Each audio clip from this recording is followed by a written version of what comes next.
ভিক্ষুক রাস্তা দিয়া যায় আর জমিদারের পুত্রবধূও যায়। একজন সামনের থেকে আসতেছে, একজন সামনের দিকে যাইতেছে। দুইজনের ক্রসিং এর সময় ভিক্ষুকের গায়ের কাদা জমিদারের পুত্রবধূর গায়ে লেগে গেছে।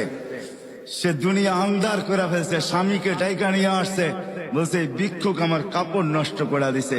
সে শুধু ভিক্ষুক ছিল না, বৃদ্ধ ছিল। বৃদ্ধ ছিল না শুধু, জীর্ণ ছিল, শীর্ণ ছিল। শরীরে কাপড় ছিল না, ফাটা চিরা কাপড় ছিল। পায়ে জুতা ছিল না, পেটে ভাত ছিল না।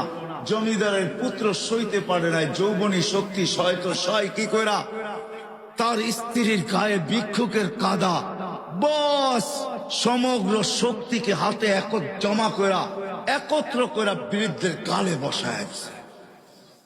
বৃদ্ধ কিচ্ছু বলে নাই, শুধু উপরের দিকে তাকায় দুই তিনটা শব্দ উচ্চারণ করছেন।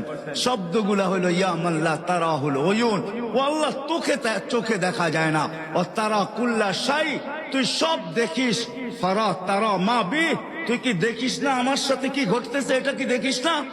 বলতে দেরি যুবক, মরতে দেরি হয় নাই। জমিদার চলে আসছে, প্রতিশোধ নিবে। বৃদ্ধের একদিকে মুস্কি হাসি, একদিকে বলতেছে প্রেমের খেলা এমনই হয়।